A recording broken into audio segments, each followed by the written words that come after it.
नमः संस्कृताय दोस्तों।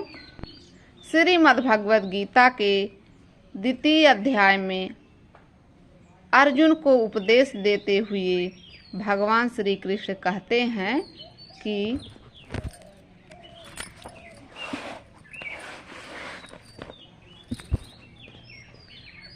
वांसान जीर्णान् यथा विहाय नवानि गृह्णाति नरो अपराणि तथा शरीराणि विहाय जीर्णान् अन्यान् संयाति नवानि देहि।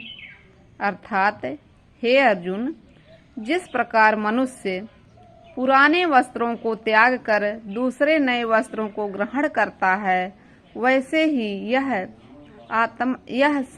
आत्मा भी पुराने शरीर को त्याग कर दूसरे नए शरीरों को प्राप्त होता है। यहाँ प्रश्न उठता है, पुराने वस्त्रों के त्याग और नवीन वस्त्र के धारण करने में मनुष्य को सुख होता है, किंतु पुराने शरीर के त्याग और नए शरीर के ग्रहण में तो क्लेश होता है। अतएव इस उदाहरण की सार्थकता यहाँ कैसे हो सकती है?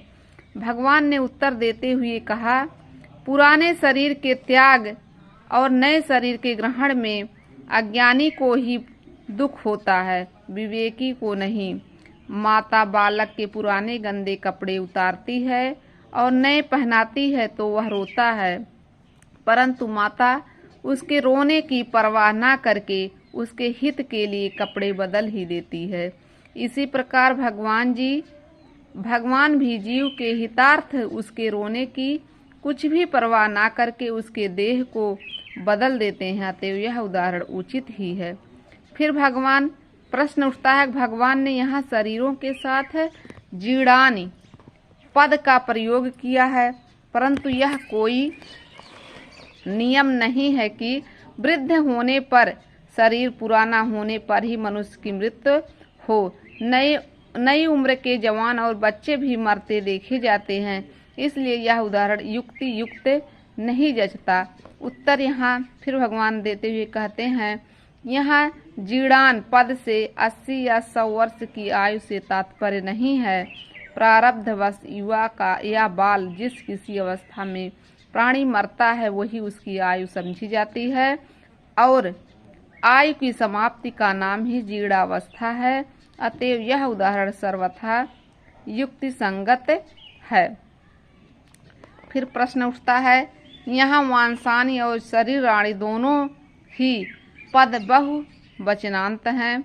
कपड़ा बदलने वाला मनुष्य तो एक साथ भी 3-4 पुराने वस्त्र त्याग करने धारण कर सकता है, परंतु देही यानी जीवात्मा तो एक ही पुराने शरीर को छोड़कर दूसरे ही नए शरीर को प्राप्त होता है।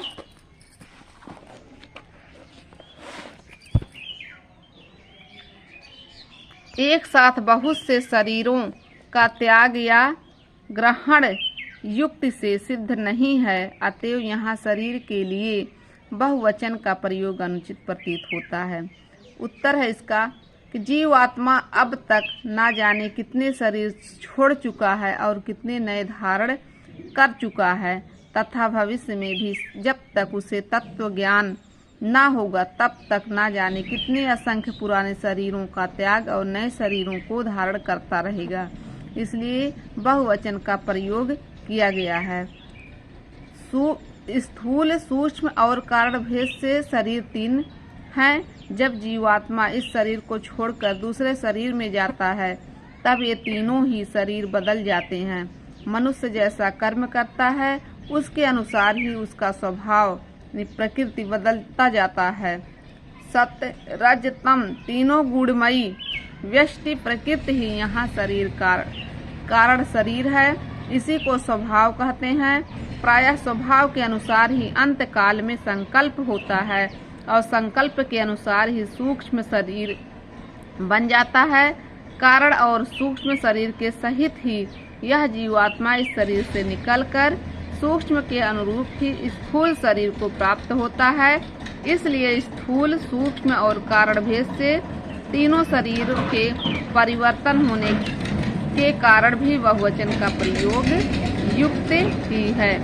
आत्मा तो अचल है, उसमें गमनागमन नहीं होता, फिर देही के दूसरे शरीर में जाने की बात कैसे कही गई है?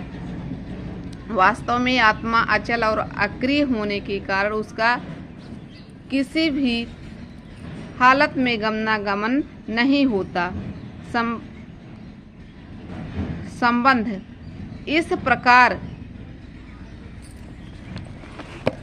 गमनागमन नहीं होता, पर जैसे घड़े को एक मकान से दूसरे मकान में ले जाने के एक समय उसके भीतर के आकाश का अर्थात घटाकाश का भी घट के संबंध से गमनागमन सा प्रतीत होता है, वैसे ही सूक्ष्म शरीर का गमनागमन होने से उसके संबंध से आत्मा में भी गमनागमन की प्रतीत होती है। अतएव लोगों को समझाने के लिए आत्मा में गमनागमन की औपचारिक कल्पना की जाती है। यहाँ देही शब्द देहाभिमानी चेतन का वाचक है, अतएव देह के संबंध से उसमें भी गमनागमन होता सा प्रतीत होता है, इसलिए देही अन्य शरीरों में जाने की बात कही गई है। फिर प्रश्न उठता है कि वस्त्रों के लिए गृह्णाति तथा शरीर के लिए संयाति कहा है, एक ही क्रिया से काम चल जाता है, फिर दो तरह का प्रयोग क्यों किया गया है? गृह्णाति का मुख्य अर्थ है ग्रहण करना और संयात का मुख्य अर्थ है गमन करना।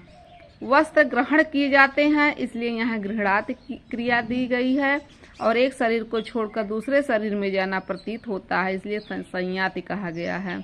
नरः और देही इन दोनों पदों का प्रयोग क्यों किया गया है? एक से भी काम चल सकता था।